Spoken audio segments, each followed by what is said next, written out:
Hello, I'm Rhys Bowen. I write the Molly Murphy Mysteries, a historical mystery series set in early 1900s New York City, and the lighter, funnier Royal Spiness series, featuring a minor royal in the 1930s. I also write several big standalones, the latest of which is the Venice Sketchbook, and I love listening to the Dark and Stormy Book Club podcast. Hello, and welcome to episode 193 of Dark and Stormy Book Club.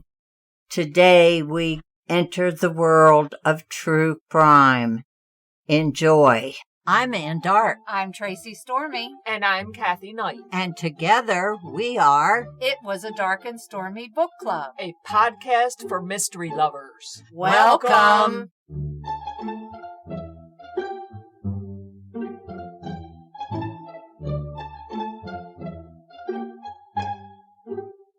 If you enjoy our show, please consider contributing to the Dark and Stormy Patreon. By becoming a patron, you will help us create better and quality content. There are also benefits to becoming a patron, such as exclusive content and Dark and Stormy merchandise. Become a supporter at patreon.com/darkandstormybc. Check our website for the link. We appreciate any and all contributions. Thank you. Why don't you go first, Ann? My first book is called Mafia Hitman. Carmine DiBiase, the wise guy who really killed Joey Gallo. It's by Michael Benson and Frank DiMatteo. It came out September 28th by Citadel Press. If you watched the movie, I think just about everybody has seen The Irishman with Robert De Niro and Liam Neeson. That was a true depiction of a hitman for the Mafia. It was the story of Frank Sheeran, who was the Irishman. He claimed he killed the mob boss Joey Gallo, but this book said no, it was not him. Who killed Crazy Joey Gallo? It wasn't Frank the Irishman, as he claimed. Sober, he was nothing, but drunk, he'd blow your head off. That's how Pete the Greek described Carmine Sonny DiBiase, the Colombo crime family hitman who had been terrorizing Manhattan's Little Italy since he was a kid. There was a block, and all these mafia people lived on this block from the time they were children. They claimed ownership of this block, and no one was allowed. I think that went on quite a bit. It was their territory. If you saw West Side Story, the Jets and the Sharks, they were always at each other's throats. Joey was this braggart. He was a flashy mob boss. Now, he went to a party in Little Italy. He walked into the pool room and restaurant of his rival, and he brought his family with him and his friends, and they sat down and they had this meal together. Well, someone came in and blew him away. Or were they gunning for him? Well, you don't know that. But this book is written by Frank DiMatteo, and he is what is known as a mafia survivor. He got out of the mob, turned state's evidence, and has lived a clean life, and he's telling these stories. This is not the first one he's written. He's setting the record straight. He's setting the record straight. Joey Gallo and his President Street mob waged a deadly mafia civil war on the Colombo crime family, and in particular, Carmine the Snake Persico. And on that fateful night in April 7th, 1972, in a Little Italy restaurant, Joey was assassinated. This is the true story of who really whacked him on that fateful night. It's very roughly told because it's told in the voice of Frank DiMatteo. Oh, okay. So there's profanity mixed in, and there's Italian words that sometimes you don't know. It was a rough book, and it just told the story. This guy hated this guy, so he whacked him, and then they went over and whacked this guy, and this guy turned on him. Oh, it was... Well, let me ask you this. Did you enjoy this book? That's a good question. Well, the reason I'm asking is this doesn't strike me as a book that you would normally read. I would not normally read a book like this, no. I read The Irishman, and I watched the movie, and I've watched Goodfellas. Oh, that's my son's favorite movie. Yeah. I've always been intrigued by the mob. Oh, I think they're very intriguing because they can put on this front like John Gotti, Teflon Don. Well, I mean, even back to Al Capone. The book was gritty. It was not a long book, but it was well done. It was, if you like that kind of down and dirty story about people who are not nice people, there's no redeeming features on any of these.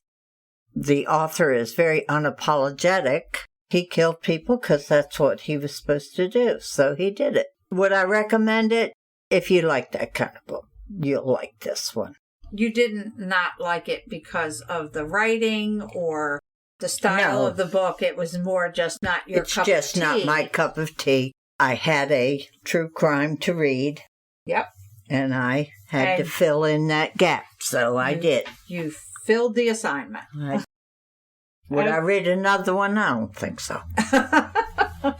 Okay, well, mine is We Keep the Dead Close, A Murder at Harvard and a Half-Century of Silence by Becky Cooper. It was published November 2020 by Grand Central Books. 1969. The height of counterculture, and the year universities would seek to curb the unruly spectacle of student protest. The winter that Harvard University would begin the tumultuous process of merging with Radcliffe, its all-female sister school. And the year that Jane Britton, an ambitious 23-year-old graduate student in Harvard's anthropology department, and daughter of Radcliffe's Vice President J. Boyd Britton, would be found bludgeoned to death in her Cambridge, Massachusetts apartment. 40 years later, Becky Cooper, a curious undergrad, will hear the first whispers of the story. In the first telling, the body was nameless. The story was this: a Harvard student had an affair with a professor, and the professor had murdered her in a Peabody Museum of Archaeology because she threatened to talk about the affair. Though the rumors prove false, the story that unfolds, one that Cooper will follow for 10 years, is even more complex. A tale of gender inequality in academia, a cowboy culture among empowered male elites, the silencing effect of an institution, and our compulsion to rewrite the stories of female victims. Jane Britton was studying archaeology, and she even attended some digs, quite a few overseas. But this story started out kind of as a fable or a ghost story that was told among the students. Just like the game Telephone that we all played as children, every time the story was told, the story morphed into something else.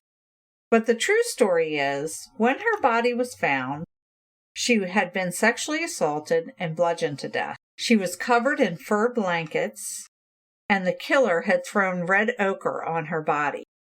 Red ochre is like a kind of clay. It's used in a lot of paints, which made it look like a ritualistic burial or killing. No neighbors heard her scream. Nothing was taken. Flash forward 40 years in the future, and we have Miss Becky Cooper, who is a curious undergrad, and she hears almost this ghost story, and it intrigues her.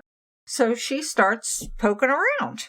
This is a lot more to this story than's being told. So she goes on a quest, and boy, does this woman go on a quest. Now, this book is over 400 pages long. Long book. Yes. Some of it that probably could have been lessened a little bit. I enjoyed, I would say, 98% of this book.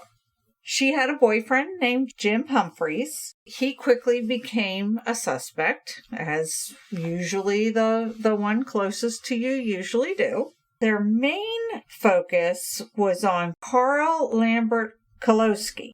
He was a professor of anthropology, and it was reported that him and Jane were having an affair. So, of course, he moved very quickly to the top of the suspect list. This true story would be a seasoned mystery writer's dream for writing a book. It had suspects abound and red herrings around every corner. Becky Cooper traveled all over the country to meet with people who were either friends or even suspects in this murder.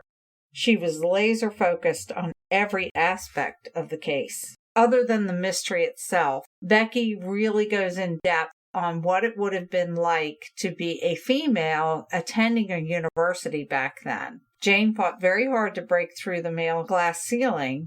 With Radcliffe merging with Harvard, there was a lot of gender discrimination issues that Jane would have dealt with at the time. Becky Cooper documents decades of dismissive treatment of women in the academic world and gives a staggering statistic that 70% of the women in this program had been sexually assaulted. Oh, that was very common back then. When I started reading this book, I had never heard of Jane Britton. I was curious, so I Googled her. And I have one recommendation for you. Do not do that, because I found out who the killer was because this mystery has been solved just recently. Oh, really? Yes. So it kind of took some of the intrigue out of it. So if you want to read it as a mystery, just let it unfold, unless you've already heard in the news, because this did make news when they solved this. It would be like flipping to the end of a good book and ruining it for yourself. By the end of the book, I felt I knew Jane, and I think we could have even been friends. Even though it was over 50 years, I am thankful that her murder has been solved, and that there are people like Becky Cooper who never give up. Sounds like a good book. It was very good. You would recommend it? Oh, yeah. I mean, sometimes I forgot that it was a true story. It really read like an investigator who was investigating a murder, and that's exactly what she was doing, even though this murder had happened before she was even born. That sounds like one I'll have to check out. My second book is one I feel a little attached to. The book I am talking about, Notes on a Killing, Love, Lies, and Murder in a Small New Hampshire Town. It's by Kevin Flynn with Rebecca Lavoie. It came out in 2013. I wanted to read the book because when this murder happened, I was living in that small New Hampshire town, and we were all very up in arms about what had happened. Back in February of 2005, a woman named Penn, everybody called her Penny, because she had red hair. So she was bright as a penny. Edith Penn Meyer was her name. And she was a local weaver. She would make these wonderful art projects from material that she wove in her house. That's how I knew who she was. My mother would talk to her about her weaving because your grandmother had a loom. And she disappeared.